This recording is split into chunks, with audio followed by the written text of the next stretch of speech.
بسم الله الرحمن الرحيم. الحمد لله رب العالمين، وصلى الله وسلم على سيدنا محمد وعلى آله وأصحابه ومن اهتدى بهديه وسار على نهجه إلى يوم الدين. رب اشرح لي صدري ويسر لي أمري واحلل عقدة من لساني يفقه قولي. وشويستان وآزيزان وهمساني سنجين، السلام عليكم ورحمة الله وبركاته. بردوام لدرجة بيدان لرونكرنو شيكرنوي كتابي متن أبي شجاع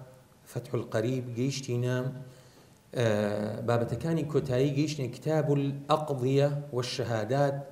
باسي أو برتوكا باسي دادقايو شهادة واتا قواهداني كسان كتشون شاهديان لي ورجيريتن، باسي أو بابتانا أكاتن بابتي دادقا وقضاوة ومحكمة أو بابتانا للروانجي شريعته كبابتي شي زور جرينجا. طبعا كاتك ئیسلام سای و سێبەری هەبووە، ئەو بابەتانە هەمووی بە هەند وەرگیراون بۆ ئەوەی خەڵکانێک نەکەونە ناو ئەو باس و خواسانە کۆمەڵگا بەلاڕێدا نەبرێتن، چونکە تەنانەت لەو بڵێن وڵاتانەی کە دین تێیدا بەرقەرار نییە، حاکم هەر مەرتەبەی گەورەی هەیە. حاکم تا ئاستی وەزیر و ئەوانە مرتبەی باڵایە لەبەر ئەوەی کە بەڕاستی مەسەلەی قەزاوەتێکێکە لە کارە هەرە گرنگەکان و شاکاری دەوڵەت، بۆیە نابێ بە نادیدە بگیرێتن. لە ئیسلامیشدا بە هەمان شێوە و لە ئیسلامدا پێشتر بەڵکو بە هەند وەرگیراوە. بۆیە دەفەرمێ ولا يجوز أن يلي القضاء إلا من استكملت فيه 15 خصلة.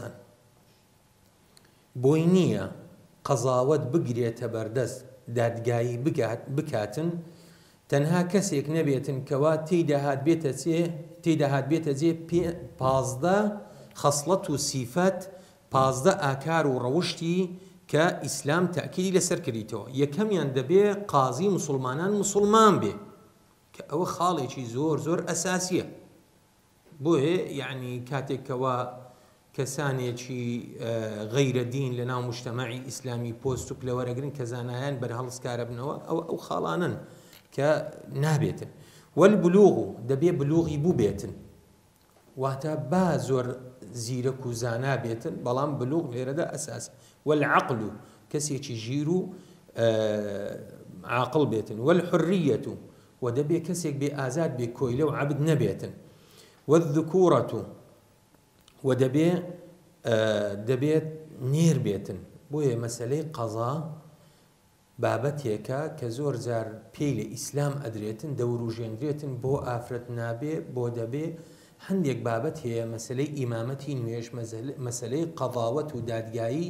ئافرەت ئەو پۆستە نابینێتن. بەڵام خۆ ئەمە کە وەکو شەریعەت قسەیەکەین لە قورئان و لە سوننەتەوە قسەکانمان هەڵێنجراون و لەژێر ڕۆشنایی ئەو دوو دەقە پیرۆزەدایە،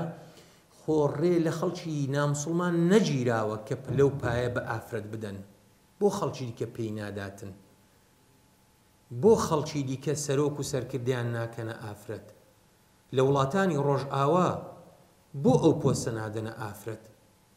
ئەو ئەمە ڕێمان گرت و شەرمیشمان پێ نییە. ئەوانە دەقی قورئان و حەدیثن. لن يفلح قوم ولوا أمرهم امرأة، كەو حەدیثە لە زۆر بابەت بەکاردێتن. یەک لەوانە ئەوەیە. بەڵام دەبینی لە 50 قسوور سەرۆکی ئەمریکا تا سەیسیان ئافرەت نەبووینە، و زۆرێک لە پۆستە هەسیارەکان لە وڵاتانی ئەوروپی نەدراون بە ئافرەت. جا بۆیە ئەو قەزیە ئەگەرچی ئێستا لە وڵاتانی ڕۆژئاوا بابەتێک دەوروژێنرێتن، دەڵێن یعنی لە هەندێک ئەو ویلایەت و وڵات و ئەوانیانی چ ویلایەتەکانی ئەمریکا بێت، چ وڵاتانی دیکەی ئەوروپا و ڕۆژئاوا بێتن، ینی کە ئەنەما ڕێخۆشکردنیەک لە بۆ ئافرەت و ئانە دێ لە بۆ ئیمامەت بیندراویشە. تەمەن ئەوە دینیەکە کە ئەمریکا پێڕازیە، ڕۆژئاوا پێڕازیە، بۆیە ئەوانە لە شەریعەتدا دروست نین. با ئەوانی شوا بکەن، شەرعیەت بەوان نادرێتن. طبعا شتی دیکەش هەیە کە من لێرە نامەوێنتن بەڕاستی قسەی لەسەر بکەم، ینی شتی زۆر خراپتر. لەبەرەوەی ئەوان دینێکیان دەوێت بەڕاستی دینێکی پەمبەیی بی،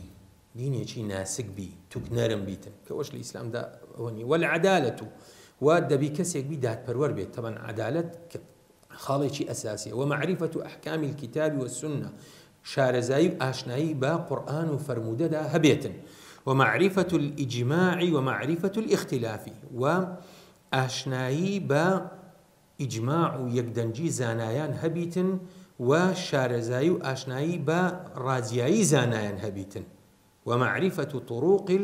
الاجتهاد وآشنایی بە ڕێگاکانی ئیجتیهاد و فتوادان هەبێتن طبعا ئەو سێ خاڵانە هەمویان لە ئوسوڵ الفقه و ئەوانە کۆ ئەبنەوە کە بابەتێکی زۆر گرینگن بۆیە عولەما زۆر تەئکیدیان لەسەر ئەوە کردیتەوە کە ئەو بابەتانە دەبێ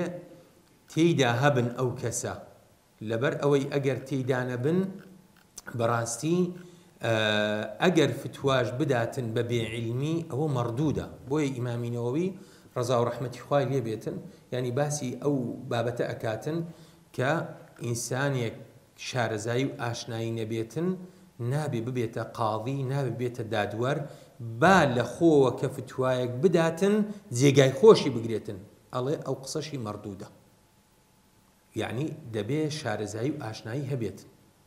بۆیە ئەوانە بە خاڵی ئەساسی دانراون کە یعنی ئیجماع بزانێ اختلاف بزانێ طرقی ئیجتیهاد بزانێتن طبعا ئەوە گەر ئیسلام بەرقەرار بوو لەناو حاکمانی ئێستاکە وەکەڵێ لەوانەیە ئەو لێ پێچینەوەیان لەگەڵ نەکرێتن و زەحمەتیشە خەڵک بە کولیە و ئەوانە زەحمەتە بگاتە و ئاستا لەگەڵ ڕێزم یعنی ومعرفة طرف من لسان العربي آشنایی بە زبانی عەرەبی هەبێ بە نەحو و صەرف و بەلاغە و ئەو بابەتانەی کە ئەساسیاتن لۆ لێکدانەوەی دەقەکانی قورئان و فەرموودە چونکە کە بەڕاستی ئێستا زۆر خەڵک دێتە سەر شاشە دەڵێ من عەرەبی دەزانم عەرەبی زانین جیاوازە لەگەڵ تێگەیشتن لە دەقەکانی قورئان و فەرموودە لەبەرەوەی عەرەبی قورئان زۆر جیاوازە تەنانەت عەرەبەکانیش هەموو تێناگەن ئاینی ئەوە شتێکە و ئەگەر ئەوەندە ئاسانیش باە ئەو هەموو ئیختیلافە فقهیە پەیدا نابوو خۆی ئەوەیە لە ئەنجامی عەرەبی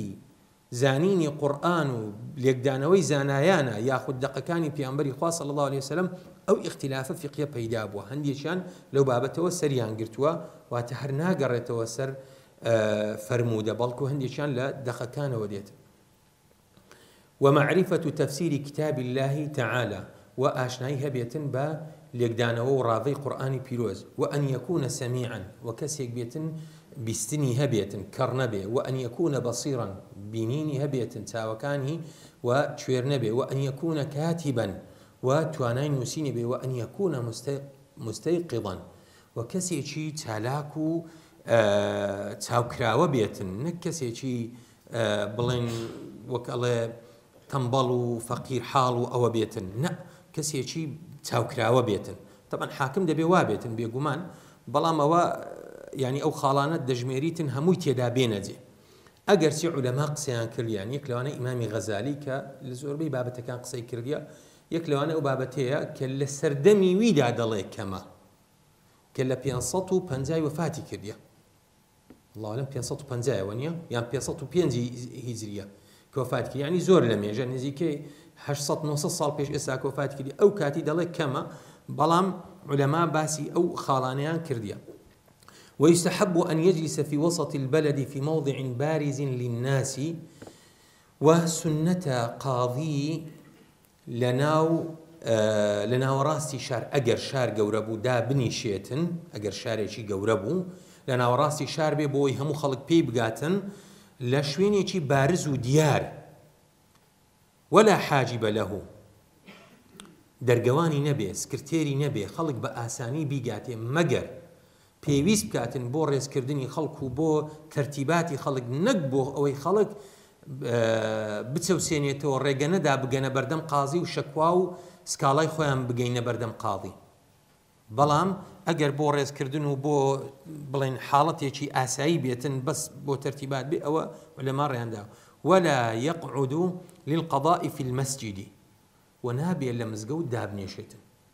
طبعا کە لێرە دەڵێتن عولەما دەفەرمون لەبەرچی لەبەرەوەی هەموو جۆرە خەڵکێک دێتە لای وتەنانەت ئافرەتان دێنە لای تەنانەت خەڵکێک دێتن کە عوزی هەیە بچێتە مزگەوتوانە یاخود لەبەر نوێژ و لەبەر ئەو حاڵەتان و لەبەر قڕقڕ و قسەی ناڕێک و ئەوانە چکە قەضاوت وایە حاڵەتی وایە جاروەهەیە بڵێن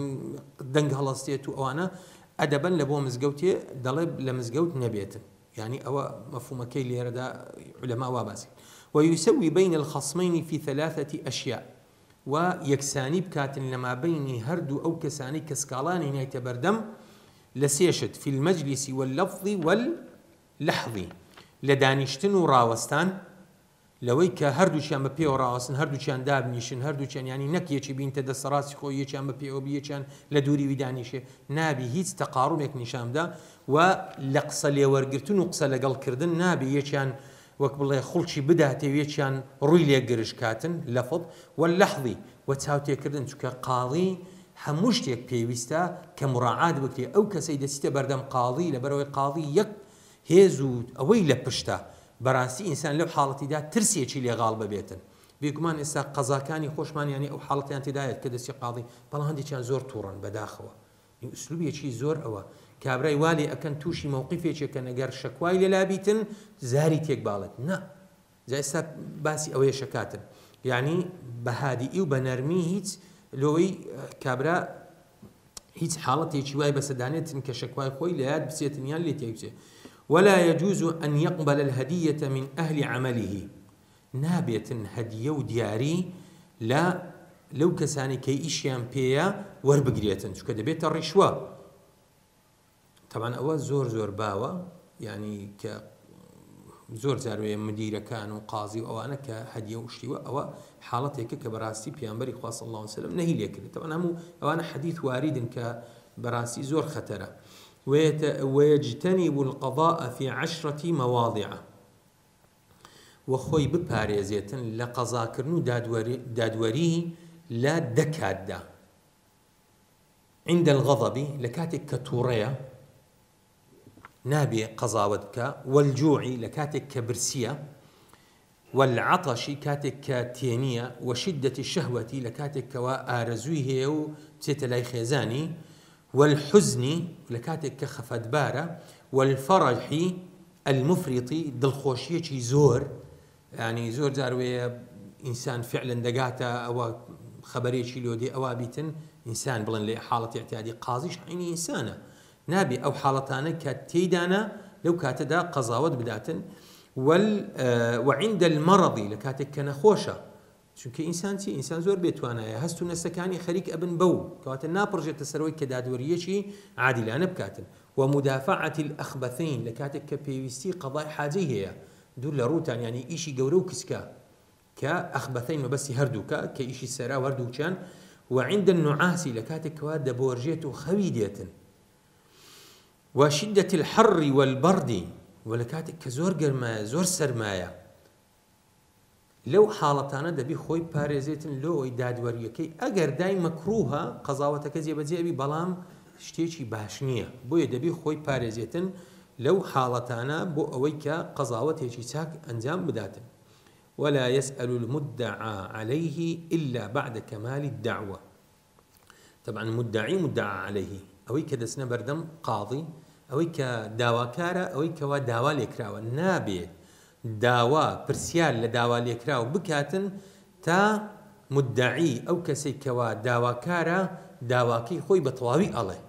ولا يحلفه إلا بعد سؤال المدعي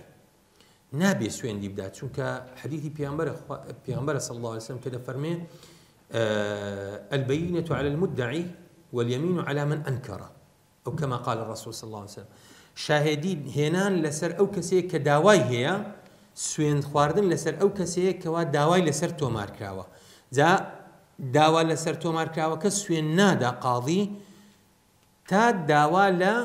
مدعیە کاتن کە داخوا شاهدی هەنە یان نا ئەگە شاهدی هەبوون ئەو بە شاهدەکانی خۆی ئیقراری حەقەکەی خۆیە کاتن بۆیە ناچێت داوا لەو کە سوێن دەخۆی کە ئەو کەسە ڕاستەکە یان نا کابرا شاهدی هەنە چونکە جاروەیە فعلن ئەوەی کە کارێکی ناڕەوای کردە سوێندی شتەخواتن پێی ئیعتیادیە لەبەر چاوی وەکە ڕوبەڕووی دادگا ئەبێتەوە خۆی لە بۆ ئەو ڕۆژەی ئامادە کردیە جاء وشتيشي براسي خطر ولا يلقن خصما حجة وهيز بلغو أويك بخصم كان نال مدعى عليه كخصم أوان بنسبة يكتي وأنا دجي يكن بلغيان بينال فير بلغوانك ولا يفهمه كلاما وفير قصة كردنيا ناكات بوي لبردم داد قاد سيبلين لبردم قاضي ولا يتعنت بالشهداء وخل الشهيد كان تورناكات وان لناك سرزنشتيان قبل ان قولوا هاتين الشهادة يبدأ لسر أو قضية كابرا هنايني دادگاه هموش تيجي لرونا كريتوا بوي دادگاه تا كاري دروست و نادروستی لێر ئەوە بکرێتن بۆیە هاتنە بەردەم قازی لەوەی ئەو مەسەلەیە حل بکاتن قازی بە هیچ نوعێک تەداخولی ئەو خەسمانە ناکاتن لەوەی کە سنووری ئەو نییە ولا يقبل الشهادة إلا من ثبتت عدالته و لكس شاهدي قبولنا كاتن أو شاهدياني كهاتينا للاين مدعي تا عدالتيان زيجير نبو بيتن واتا كساني چي داد پرور و ليهاتو بن كدوادين باسي عدالتو اوانش اكين ولا تقبل شهادة عدو على عدوه كسي چي دجمن لسر دجمنكي شاهدي لورناجي ليت چونك بيگومان دجمن شاهدي خراب لسر دجمنكي دادات بوهي دجمن بوهي قاضي ورناجيت طبعا اگر معروف بو للاي قاضي كاوي ولا شهادة والد لولده وشاهدي باوك لبو من دالكاني أويش بهمان شيوتك عطف صوزي لو أسن بيقومان شتيك لمصلحتي من دالكاني يلاتن ولا ولد لوالده وبهمان شيو شاهدي من دالكانيش لبو باپيرو داپيرو باوكو دايكو أوانا بهمان شيو يعني دايكو باوك لبو من دالكاني يان باپيرو داپيرا يان من دالكاني لبو سروي خوان داپيرە و باپیرە و باب و دایک و ئەوانە بە هەمان شێوەوە شایدیان لێ وەرناگی بێتن چونکە عەتف و سۆز لێرە دێتە گۆڕێ و ناوێ هەرگیز ئەوانە تووشی شکست بن لە بەردەم قازی ولا يقبل كتاب قاض إلى قاض آخر في الأحكام إلا بعد شهادة شاهدين يشهدان بما فيه طبعا وعبارتك هم بيكو بلوية أو دلتي ئەگەر قاضیەک کتابێک بنێری لە بۆ قازیەک دیکە طبعا حاڵەتی وە ئەبیتن زۆر جار هەیە بۆ نمونە ئەو ئیشا لە دادگای بۆ نمونە قەزایەکی جێبەجێ ناکرێتن ناچار دەندرێتە محافەزەی کە جاران ویلایەت و والی و ئەوانە هەبووینە جا ئەگەر قازی کتابێک بنێریتن لەبارەی ئەحکام و ئەوانە لبو قاضية شي ديكا أو كتابة قبول ناكري للاي قاضية كي ديكا تا دو شاهدي ندن لو كتابة سنسرا ولا بردم قاضي دوا يعني كتاب نوسين بتنها مشدنية لبروي فعلا تلاعبي تيدا أكليت بوي أوهن بهند ورجيراوة يعني اشتكى بلين والله نوسين دقيقة موركرا وإموريش تزوير أكليته نووسین تەلاعوبی پێ ئەکرێت و دەگۆڕێتن بۆیە ئەوانە لە ڕوانگەی شەرعیەوە بە هەند وەرگیراوە واتە دەبێت شاهێدیش لەگەڵ بچنە بەردەم قازی دووەم کە بڵێن فعلا قازی یەکەم کە ئەو شتەی نووسیە ئێمە شاهێدین لەبارەی ئەو ئەحکامانە بۆیە ئەو کتابە ڕاستە و هیچ خەلەلی تێدا نییە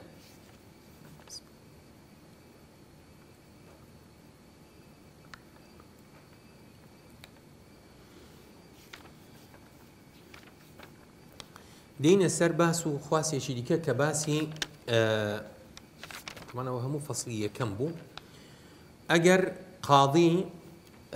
کەسێک دەستنیشان بکاتن لە بۆ ئەوەی ماڵێک لە نێوان دوو کەس دابەش کاتن ئەو کەسەی کەوا دابەشکارە لەو ماڵەی پێویستی بە چ هەیە باسی ئەوەیەکە ئەفەرمێ ويفتقر القاسم طبعا قاضي بخوي أو لناو دادقا دانشتي أخو حتما دبي أويش بياوي خوي بنيري تدري دادقا بخوي بهمو شكان هالناسيتن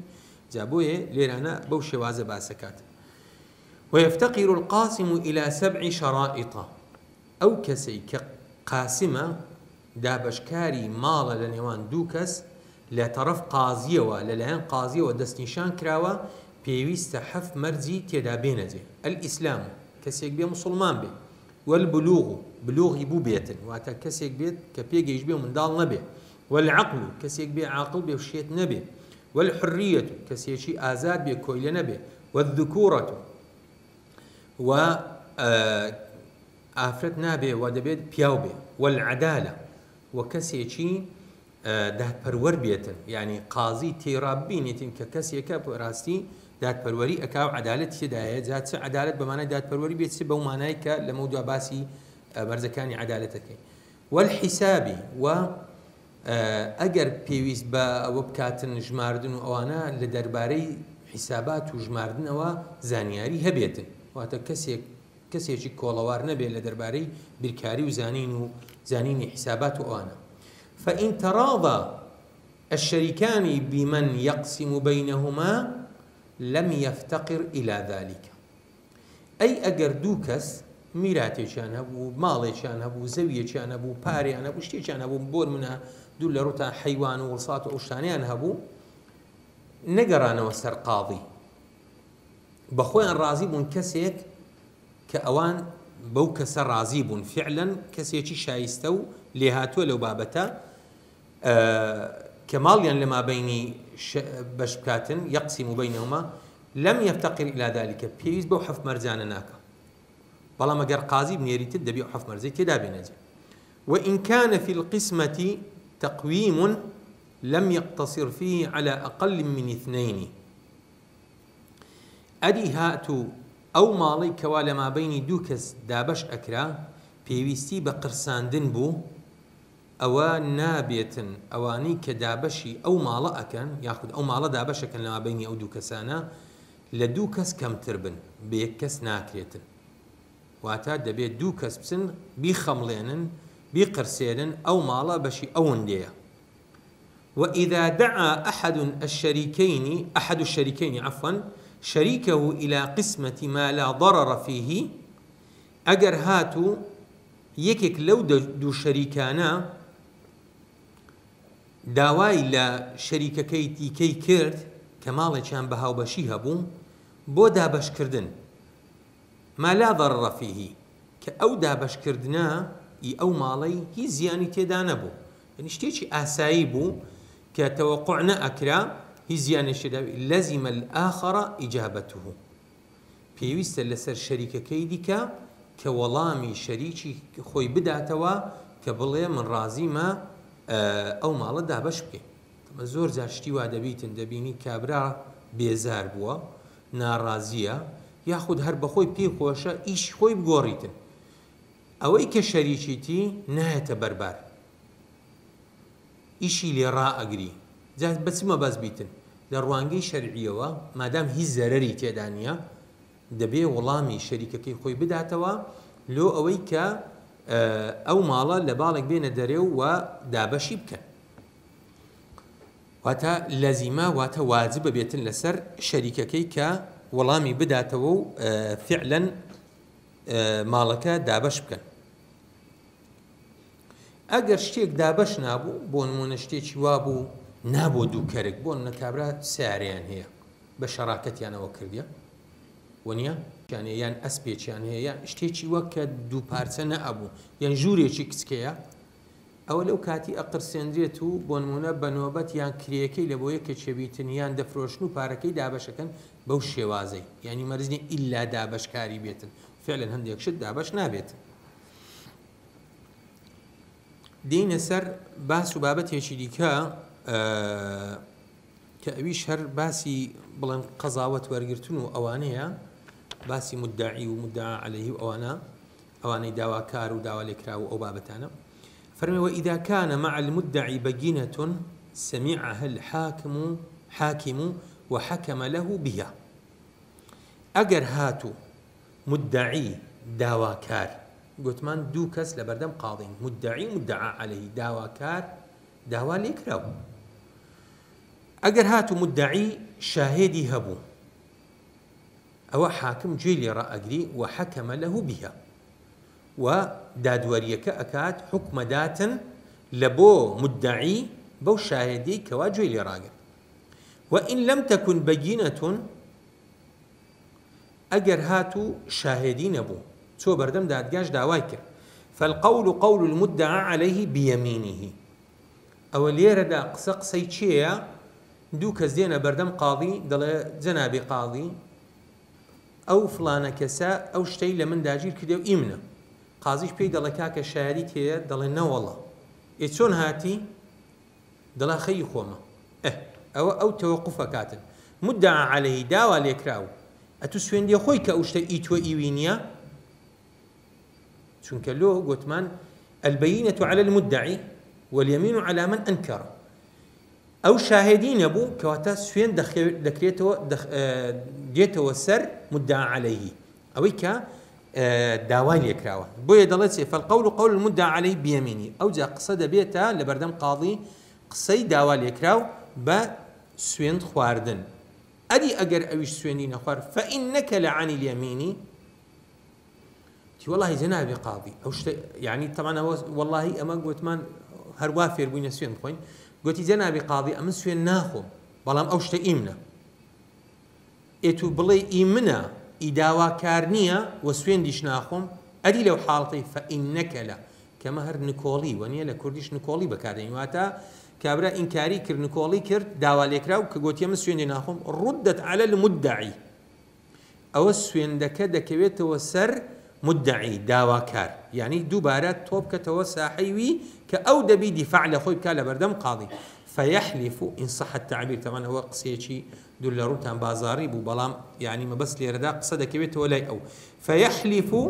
ويستحق أو جاء أو لبر أويك هاتي تبردم قاضي خوي آمانا كردي لويك فعلا مالك بي خوي بزانيتن سوين دخوات دشبيتا شايسته وخاوني أو ماڵی کەوا داوای لە مدعا عليهی دەکرد و ئەویش سوێندی لەسەر نەخوارد چونکە سوێندی نەخوارد ئەویش شاهدی نەبوو کاتێک کە سوێندی نەخوارد و سوێند کەتەوە لای مدعی داواکاری ئەو سوێندی خوارد و بۆ خاوەنی ئەو ماڵەی کەوا لە بەردەم قازی کێشە و مشکلیان لەسەر بوو وإذا تداعيا شيئا في يد أحدهما ئەدی هاتو بۆ نمونە دوو کەس چوونە بەردەم قاضی مۆبایلێکیان وێ بوو بە نمونە تداعيا شيئا في يد أحدهما أو مۆبایلە لە دەست یەکێک بی وەردوو دەست تێ ناگرن لە بەرکەی یەکێک بی لە دەست یەکێک بیت بە نمونە تفەنگێکیان هەبوو شتێک کەوا یاخود لە خانوویەکدا بوون ئەو تێیدا بوو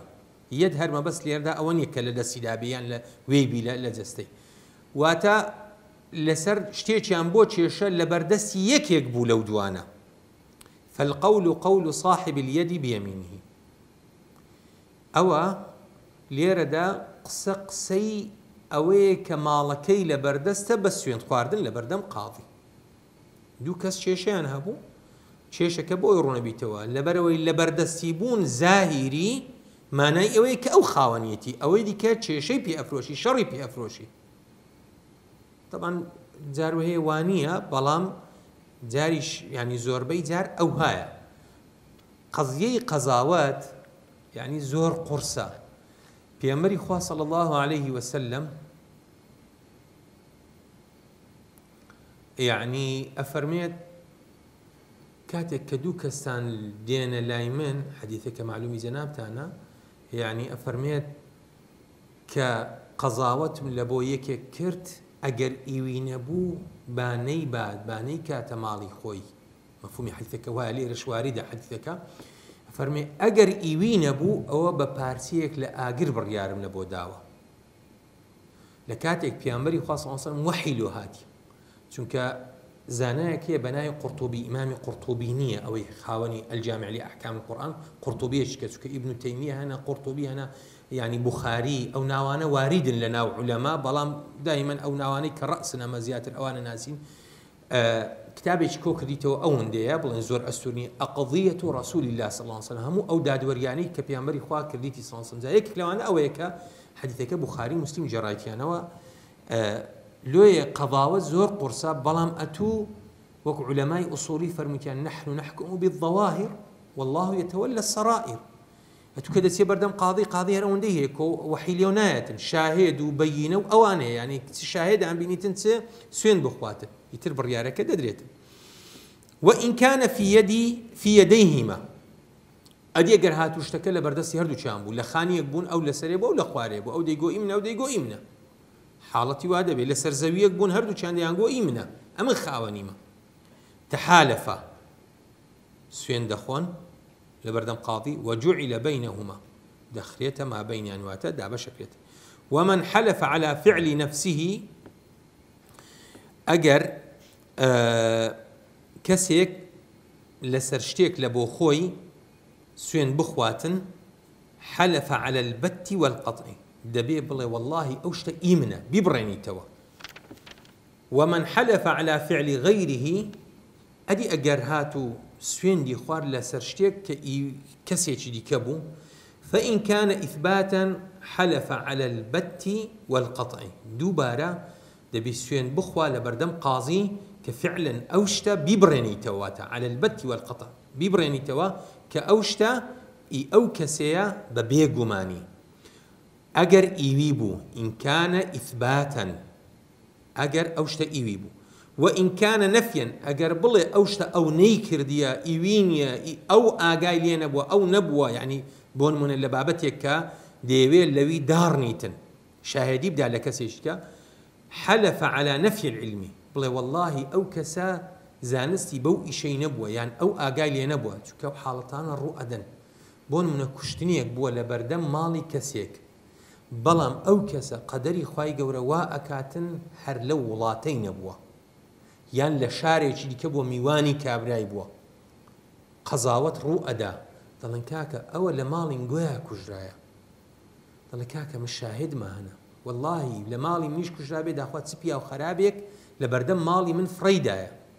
شاهدت هەنە بڵێ فلانە کەس دەڵێ واللهی فلانە کەس علمی بەو بابەتەی نییە لە ماڵی من بوو ئەو ڕۆژەی و ئەو سعاتی طبعا ئەمە شتی وام بەخۆم لەلایە کوشتن ڕوویدایە لە بەردەم ماڵی کەسێک و ئەو شتا فعلا کابرا هەر لەو شارەی نەبووە یعنی ئەو شتانە ڕوو ئەدەن بۆیە دەبی نەفی علم کاتن کە ئەو کەسە دەستی تێدا نەبوو. شاهدی لە چێ وەرەگیرێتن دینە سەر ئەو بابەتە ولا تقبل الشهادة إلا ممن اجتمعت فيه 5 خصال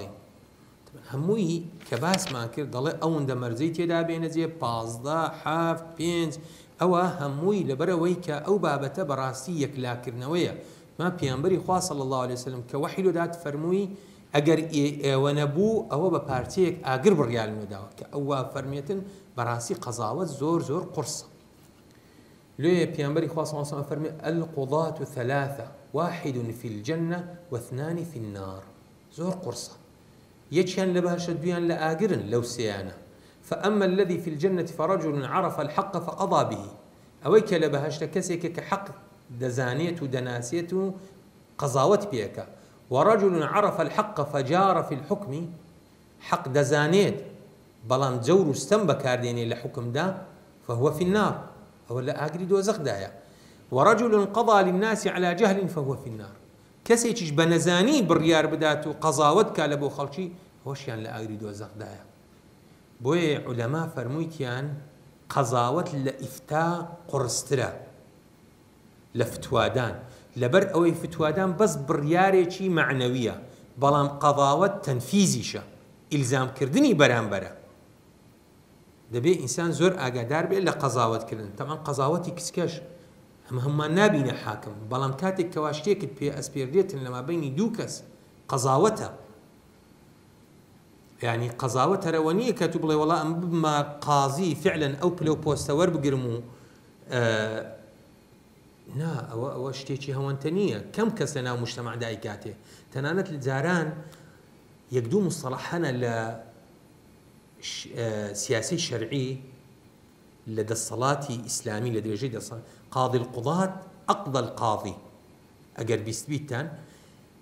قاضي القضاة يكك لمرتبة هر جوركاني كقاضي بيجيشتيا أقضى القاضي نجيشتيتا مرتبة قاضي القضاة بۆیە قەزاوەت یعنی ئەوانەی کە دەگەنە ئەوەی لە دادگا دانیشتن شتێکی هەوەنتە نیە بەڵام ئینسان دەتوانێت قەزاوەتێکی کچکە دەکاتن دەبێت بەبێ عیلم نەبێتن لە بەرۆی بەڕاستی هەڕەشەکان گەورن جا ئەفەرمێ شاهێدی ئەو باسی شاهێدی ئەفەرمێ لا تقبل الشهادة إلا ممن اجتمعت فيه 5 خصال شاهدی لە کەسێک وەرناگیرێت تاکو ئەو پێنج سیفەت و ئاکار و ڕەوشەی تێدا جێ نەبنەوە الئیسلام دەبێ مسلمان بێ والبلوغ دەبێ بالغی بوو بێتن منداڵ نەبێش والعقل عاقل بێ و شێت نەبێ والحرية ئازاد بێ و کۆیلە نەبێ والعدالة عدالەتی هەبێ ئەوە ئەلێرانە باسی عدالەت ئەکەین کە ئەو عدالەتەمان ئەوەندە ناوهینایە لە درێژەی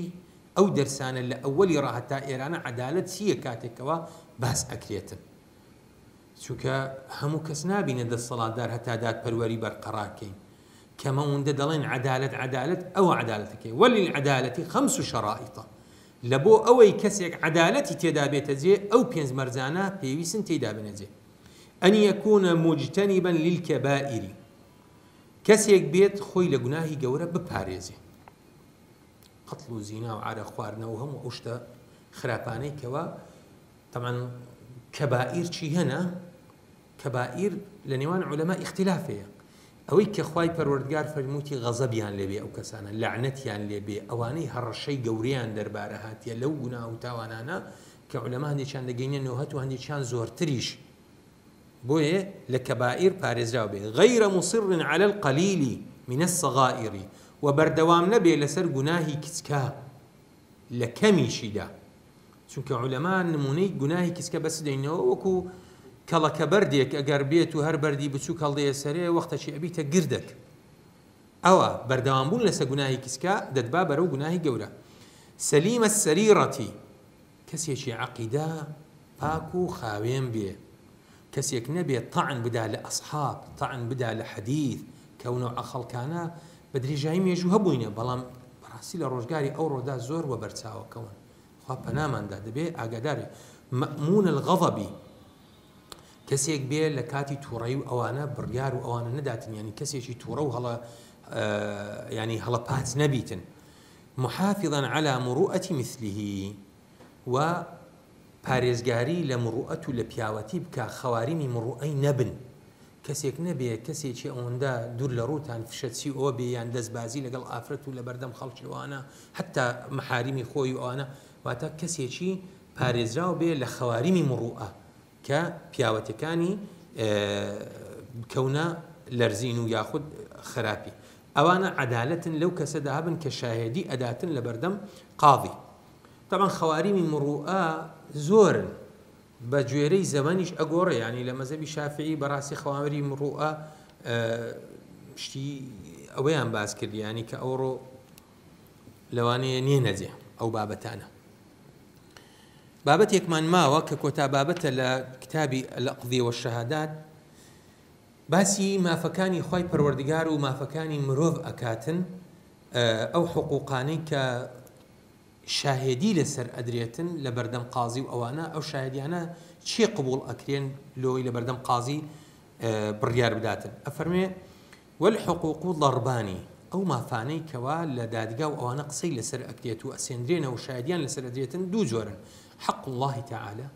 حق خواي پروردگار جل جلاله وحق الآدمي وحق مروفكانا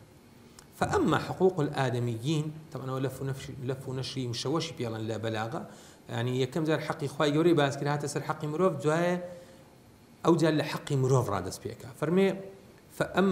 فأما حقوق الآدميين ف3 أضرب حق ما في مروف كان سيجور ضرب لا يقبل فيه إلا شاهدان بشيتشان تنهى شاهد دو شاهدي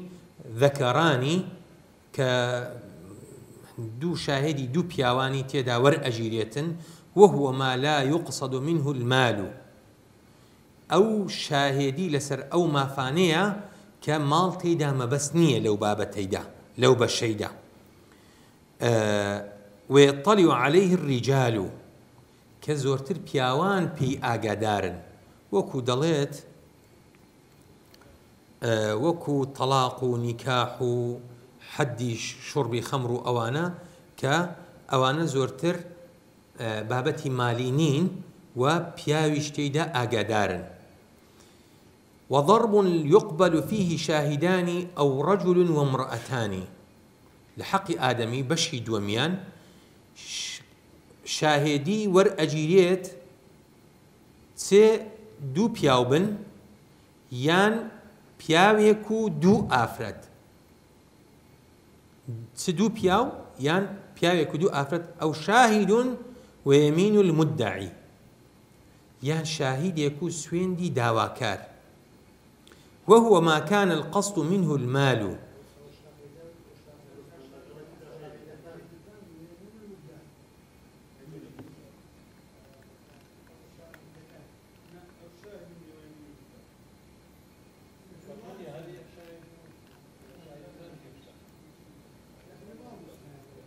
بلى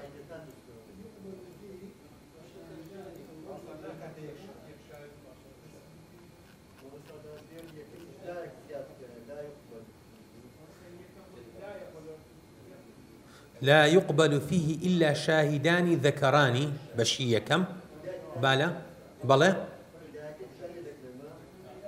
بلى جاء من دو كتاب مال لنا لهردو شان أفرمي ضرب أو بشية كما لا يقبل فيه تداورناجي لشاهدي إلا شاهدان ذكران جاء ولا لا من لهردو شان واردة لهردو شان وجودي هي دلت دبيتنها شاهدي دو بياوي بعد دو أو بيتن تنانت فلا يكفي رجل وامرأتان ولا شاهد ويمين طبعا هو شرح حكيها تنانت بياوي كدو آفرت نابت وبياوي كو سوينديش نابتن لو يندا أوش شيء وهو ما لا يقصد منه المال أصلا ويطلع عليه الرجال غالبا كطلاق ونكاح وقصاص وحد قذف ووكالة أو أنا مالي أنت دارساوناكتن أو بوشي وازيه بشي دوميان والثاني ضرب يقبل فيه شاهدان أو رجل وامرأتان باشا لچين درچه شهبون أو شاهد ويمين المدعي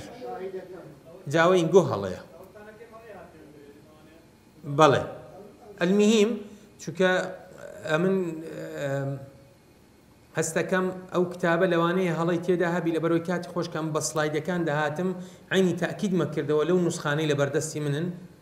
والله أعلم يعني شوكا ودو كتاب جاء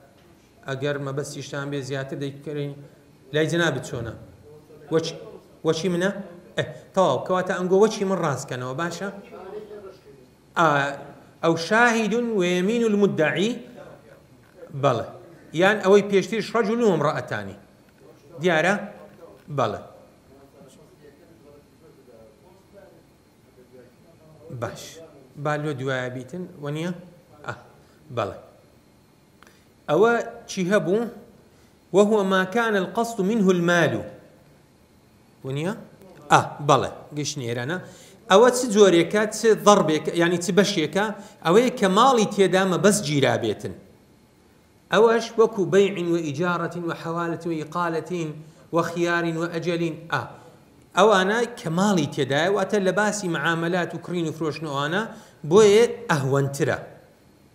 ترى تبلن دو بياو بن تبياويكو دوجن بن تبياويكو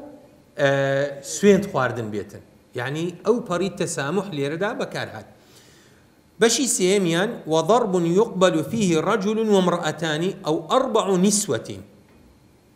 بشي تشيان دلين بياويكو دو آفرد دتوان الشاهدي دي دابدن يان 4 آفرد هر بياوي تيدان به وهو ما لا يطلع عليه الرجال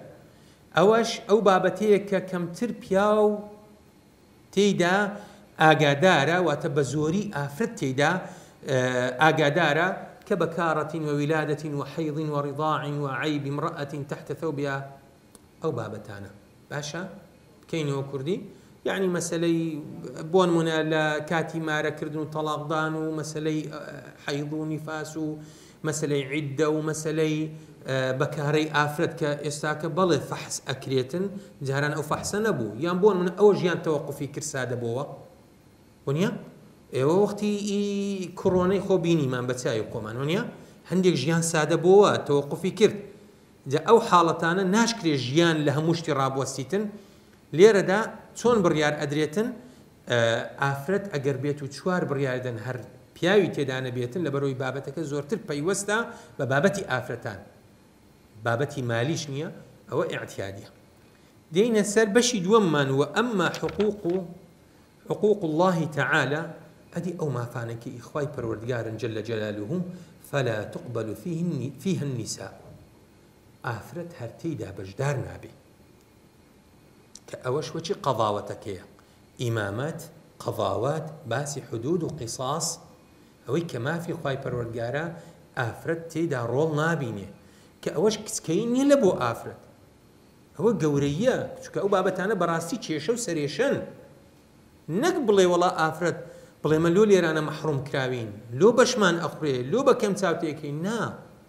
بەڕاستی سەرێشەیە ئەتو کاتێک کە شایدێک ئەدەی لە بەردەم قازی ئەوانە سەرێشن جا ئەفەرمێ و ئەویش بە هەمان شێوە وهي ثلاثة أضرب حقوقي إنسان آدمي سيبش بو أوشيان سيبشا لا يقبل فيه أقل من 4 عفوا ضرب بشية كميان لا يقبل فيه أقل من 4 كالتوار شاهد كمتر شاهديان لورناجي ليتن وهو الزنا أوش بنصي آيتك بابتي زنايا كخواي پروردگار باسكاتن ثم لم يأتوا فرمي والذين يرمون المحصنات ثم لم يأتوا ب4 شهداء فاجلدوهم 80 جلدة إلى آخر الآية كخواي پروردگار فرميتن وضرب يقبل فيه 2 وهما سوى الزنا من الحدود وبشيشي لكيان كبدو بياوان اكتفاء أكريتن شاهدي بدن أوش زيقل لزينا لباسي حد وحدود كان دي كوكو حارق بلن مشروب خواردنەوە و سەریقە و هەڵگەڕانەوە و قطاع الطريق و ئەو بابەتانە کە بە دوو شایدی پیاو و ضرب يقبل فيه 1 وهو هلال رمضان و لە بەشی سێیەمیان تەنها یەک پیاو شاهدی بداتن لەلایەن قازی لە بەردەم قازی یاخود هەر بڵێن ئەوە بێتن ئەوە شایدەکەی وەرەگیرێتن ئەوەش بینینی مانجی ڕەمەزانە بۆ بەڕۆژی بوون طبعا لێرانش علەما قسەیان هەیە ئایا لە هەموو هیلالەکان ئەڵێ ئەوە تەنها تایبەتە بە مانجی ڕەمەزان فقط دون غيره من الشهور لە باس و بابەتەکان دیکەنا ئەوەی کە لە مانگەکانی دیکە نوێ ئەبنەوە ئەوانە لۆ مەسەلەی تەلاق و عیددە و ئەو بابەتانەی دیکە ئەوە تایبەتە بە مانجی ڕەمەزان و یاخود ئەو مانگانەی دیکە کە ڕۆژی سونەتی تێدانە ئەوانیش بە هەمان شێوە بە یەک نەفەری کە بڵێتن من جاران ئەوە نەبووە ئێستا ئەو ئاسانکاریە ئەو لێ عند علەمات ئەویان کرد ولا تقبل شهادة الأعمى إلا في 5 مواضع دێتە سەر باس و بابەتێکی کە کۆتا بابەتە دەفەرمێت شاهێدی کوێر وەرناگیرێتن تەنها لە 5 شوێن نەبێتن ئەلمەوت یەکەمیان مردن کە شادی بدا کە فلانە کەس مردووە فعلا چکەوە پەیوەندی بە بیستن ئەوانە هەیە لەوە نییە و نەسەبی کە فلانە کەس کوڕی فلانە کەس یان فلانە کەس کچی فلانە کەس ئەوە بەو شێوازەی والملکی المطلقی و کە ئەوە مڵکی فلانە کەسە فعلا يعني ئەو خاوەنیەتی لە بەردەم قاز بڵێ والترجمەتی ووەرجێڕانی قسە و ئەوانە کە ئەوەش پێویستی وەنیە وما شهد به قبل العمى و ئەو شاهێدی کە پێشتر پێشی ئەوەی کە چاوی کوێر بن شاهێدیەکی لەلا بووە ئێستا کە کوێر بووە چکە ئینسان جاروەیە بە تەمەنەوە یان چاوەکانی بە حادیثەیەک لە دەستداتن پێشتر ئاشنایی هەبووە بۆیە دەتوانی ئەو شادێژداتن وعلى المضبوط و کەسێک کە لە بەردەستیدایە لە بەردەم قازی کە بڵێن فعلا لە بەردەستی خۆیتی لە بەردەم قازی دەڵێ ئەوە بەو شێوازەکە مەبەستی لێردا على المضبوط ولا تقبل شهادة جار لنفسه نفعا ولا دافع عنها ضرران وناتواني الشاهدي لسر شتێک داتن کە لە بۆ خۆی سوودی پێ ئەگەینیتن و یاخود زیانی لەسەر لا ئەباتن يعني چ سوود چ زەرەر لە بەردەم قازی ناتوانێت شاهدی لەسەر خۆی بداتن کە بە چاکەی ئەو بگەڕێتەوە تەمان ئەگەر سوودی لەو بێ هەر چاکەیت ئەگەر زیانیشی لێ لابسیتن ئەوەشیان لە هەردوو لا شاهدی لە کەسەکە وەرناگیرێتن بەو ئەندازێ دێنە کۆتایی ئینشاءالله یەک دەرسمان ماوە لە دەرسی داهاتوو كتاب العتق باسكين. وصلى الله وسلم على سيدنا محمد وعلى آله وصحبه أجمعين، والسلام عليكم ورحمة الله وبركاته.